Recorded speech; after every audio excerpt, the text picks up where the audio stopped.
yang mendengarkan firman Tuhan saat hari ini, dan yang lebih berbahagia adalah mereka yang bukan hanya saja mendengar, tapi mereka adalah pelaku firman Tuhan. Artinya orang-orang yang melakukan firman Tuhan. Sebab orang yang mendengarkan firman Tuhan dan melakukannya, dia sama seperti seorang yang mendirikan bangunan di atas batu karang, di atas batu. Maka datanglah hujan, datanglah banjir, maka rumah itu tidak rubuh karena didirikan di atas batu. Sebaliknya orang yang mendengarkan firman Tuhan tetapi tidak melakukannya, dia sama seperti seorang yang mendirikan, yang membuat bangunan di atas pasir. Maka datanglah banjir, maka datanglah air, maka rumah itu pun akan runtuh, rumah itu pun akan rubuh. Ini gambaran dari kehidupan kita, orang-orang percaya yang mendengarkan firman Tuhan. Puji Tuhan. Haleluya. Baik, Bapak Ibu Saudara yang kekasih dalam nama Tuhan, selama lebih kurang bahwa gereja Tuhan hampir semua gereja menghadapi pandemi ini karena ini sudah global mendunia. Dan puji Tuhan, kalau sampai hari ini sejujurnya ini saya mau ingin sampaikan, kalau kami di sana hampir tidak pernah pakai masker. Saya tidak tahu apa dibilang ini nekat atau ceroboh atau beriman atau tidak beriman, saya nggak tahu. Tapi memang dari awal saya selalu himbau kepada jemaat tetap pakai masker, mengikuti protokol kesehatan. Tapi memang jemaat berbagai macam alasan. Ada yang bilang, pojok amang marhosa, boleh meridi, saya bilang tiba hosa nibein. Nah, itu alasan yang pertama. Memang benar juga, apalagi kalau yang udah tua, udah sesak napasnya, udah satu-satu. Ya sebelum pandemi pun udah banyak juga jemaat yang udah sesak napasnya. Yang penting masih bernapas. Saya selalu bilang sama mereka, yang penting masih ada napasnya. Walaupun satu-satu napasnya daripada tidak bernapas. Jadi kalau masih ada napas walaupun sudah sesak, ya tetap masih kita katakan puji Tuhan. Ya kadang-kadang kalau sesak napas ini kan menarik susah, melepas pun susah. Jadi mereka bilang meletup sesak napas dia namang apalah orang nama narik ini yang menarik hosai unang sesak on nama narik sesak hasib lau pakai luar hosai itu hasib kan menarik napas kan seimbang dia. Ditarik dan dilepas. Ini begitu. Jadi lalu saya bilang sama mereka, ya, makanya kalau sudah lihat di YouTube saya banyak yang komen ke saya, Mas, saya juga mengikuti protokol. Apa yang mau saya bilang? Udah saya bilang sama jemaah, tetap memakai masker. Saya bilang. Lalu selama pandemi ini, sejujurnya kami ini pun dulu tarik menarik ini soal masalah bersalaman, ya pro kontra. Ada sebagian jemaat bahkan hamba Tuhan mengatakan ketika Nabi Habakuk ini berteriak kepada Tuhan, lalu dia pun melihat di sekitarnya pelanggaran atas hukum. Ia bertanya, kapan pelanggaran ini akan dijatuhi hukuman?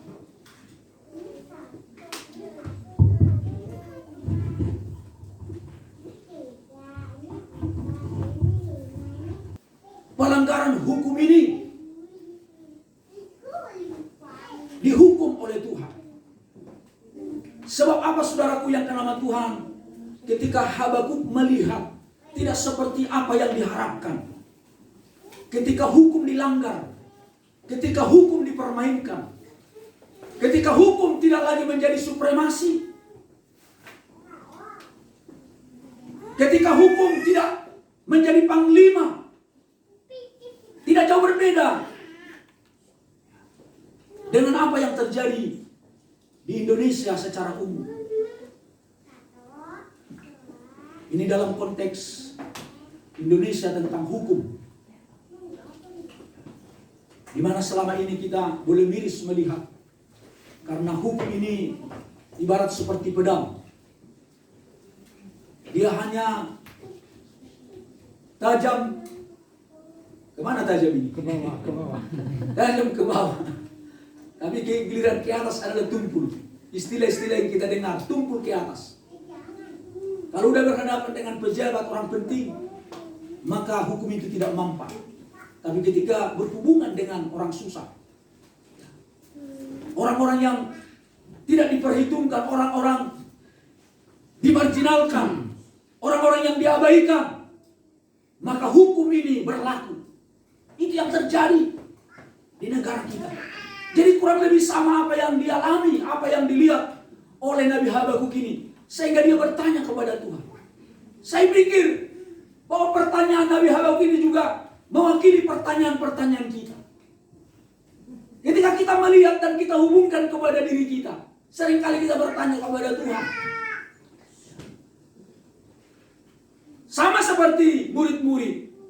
Salah satunya Petrus dicatat dalam Alkitab. Ketika Petrus satu waktu bertanya kepada Yesus, Tuhan, apa upahku? Aku sudah mengikut Engkau. Aku sudah meninggalkan sanak keluargaku. Aku sudah meninggalkan bapak ibuku. Aku sudah meninggalkan pekerjaanku. Apakah upahku? Kata Petrus kepada Yesus. Tapi Yesus menjawab, engkau mendapatkan upah di bumi ini 30 dan 60 dan 100 kali lipat. Dan namamu tercatat di dalam buku kehidupan itu. Ini harus kita miliki. Dan ini harus menjadi bagian dalam hidup kita. Jangan hanya satu sisi berkat yang dari Tuhan kita peroleh. Harus dua-duanya. Seperti apa yang diterima oleh Abraham.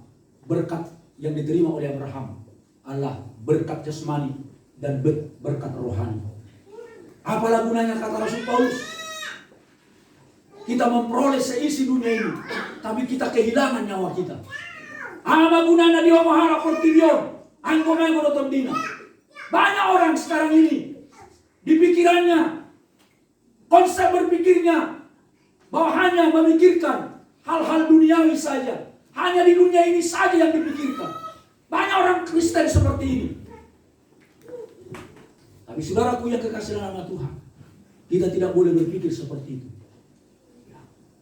Karena di dunia ini pun perlu kita dapatkan. Di dunia ini pun perlu kita miliki. Tapi di sorga terlebih. Ayahama gunana di omohara portidion. Idokon si Rasul Paulus. Idokon Tuhan Yesus molomago dotobdina.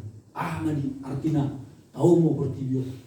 Walaupun kita memiliki semua apa yang ada dalam dunia ini, tapi kalau kita kehilangan nyawa, betapa kita adalah manusia yang paling malang, manusia yang paling sia-sia di dalam hidup ini. Kalau kita hanya memperoleh dunia ini saja. Saudaraku yang kekasih di dalam nama Tuhan Yesus, Habakuk ini bergumul dengan masalah malang, yaitu orang Kasdim yang dinubuatkan, yang dibangkitkan Allah untuk memberlakukan sesungguhnya penghakimannya atas orang Yehuda.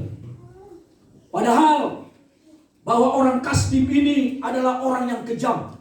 Kekejaman dan kebiadaban orang Kasdim itu juga menyangkal kebenaran Allah. Jawaban Tuhan diberikan dalam Habakuk pasal 2 ayat yang keempat itu. Dia mengungkapkan bahwa kesombongan orang akan mengakibatkan kehancuran. Itulah yang dikatakan oleh Habakuk pasal 2:4 itu, sesungguhnya orang yang membungkukkan dada tidak lurus hatinya, tetapi orang yang benar itu akan hidup oleh percayanya. Ada jaminan dari Tuhan, maka kita tidak perlu takut sesungguhnya dalam hidup kita ini, karena Tuhan bertanggung jawab. Tuhan menjamin seluruh kehidupanmu. Maka Tuhan tidak menyukai orang-orang yang congkak. Tuhan tidak menyukai orang-orang yang sombong. Tapi Tuhan akan mengarahkan seluruh kemampuan dan kekuatannya, mengarahkan seluruh berkatnya kepada kita, kalau kita hidup di dalam kerendahan hati. Akan apa ruh rohana di batibu di bata. Tapi orang-orang yang meninggikan hati akan direndahkan, bahkan akan dihinakan oleh Tuhan. Tuhan sendiri yang akan merendahkan mereka, orang-orang yang sombong dan angkuh. Saudaraku yang kekasih dalam nama Tuhan, bahwa Nabi Habakuk ini juga bertanya kepada Tuhan, kalau Allah itu adalah Allah yang hidup, kalau Tuhan itu adalah Tuhan yang benar, kalau Tuhan itu adalah benar Tuhan yang kudus, bagaimana mungkin dia bertanya di dalam hatinya, bagaimana Tuhan membiarkan semua ini terjadi? Bagaimana mungkin kelaliman dan kemusyrikan itu, kemusyrikan orang-orang Kasdim ini, di mana sangat terkenal pada zaman itu bahwa orang Kasdim ini adalah sebuah bangsa yang bengis, yang kejam, dan penuh dengan kejahatan. Dia merasa bahwa orang-orang Kasdim ini perlu dihukum oleh Tuhan. Mereka ini harus mendapatkan hukuman dari Tuhan. Dan bahkan Nabi ini membayangkan dalam bayangannya bahwa dia boleh menunggu di atas menara, sehingga mereka ini, bangsa Yehuda ini memperoleh kemenangan dari Tuhan. Dia berpikir, kalau Tuhan itu benar, kalau Tuhan itu hidup, kalau Tuhan itu berkuasa, mengapa Tuhan membiarkan kami mengalami semua ini, penderitaan ini? Kenapa hukum diinjak-injak? Kenapa hukum dilecehkan? Kenapa tidak ada keadilan? Kadang pertanyaan-pertanyaan itu muncul dari dalam diri kita. Ketika kita sudah merasa bahwa kita sudah hidup sungguh-sungguh dalam Tuhan, kita berkata dalam hati, apa yang saya tidak lakukan di dalam hidup saya, melayani Tuhan, mengikut Tuhan, anak baik, nah mengikut Tuhan, semua sudah saya lakukan. Pemberian-pemberian yang baik, pertanyaan-pertanyaan ini selalu muncul dalam hati sebagai kita orang percaya. Aku sudah hidup sungguh-sungguh. Aku sudah memberikan ini, memberikan itu. Aku sudah memberikan persepuluhan saya. Saya jujur dalam soal ini. Aku tidak pernah absen ibadah. Aku seorang yang bertekun.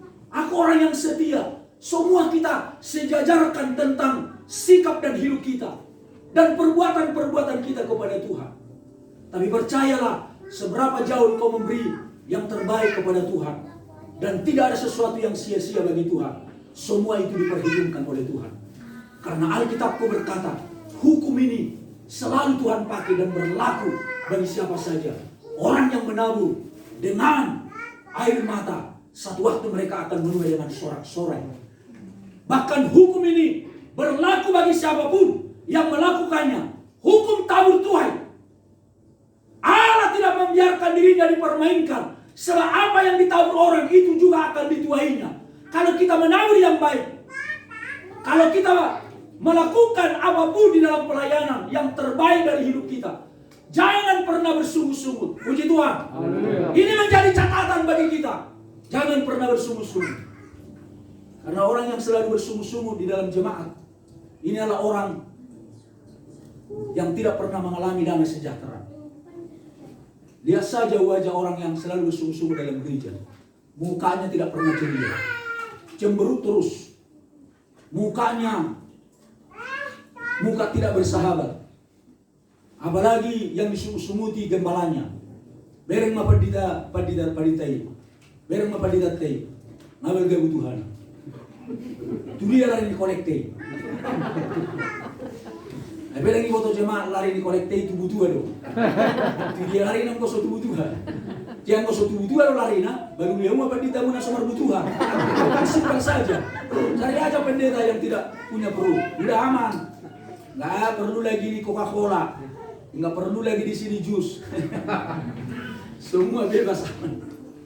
Tapi giliran pendetanya kurus, krempeng, kurang berdoa. Lagian si puasa melulu. Puasa pun dicela. Bayangkan puasa melulu si pendeta ini, makanya kurus.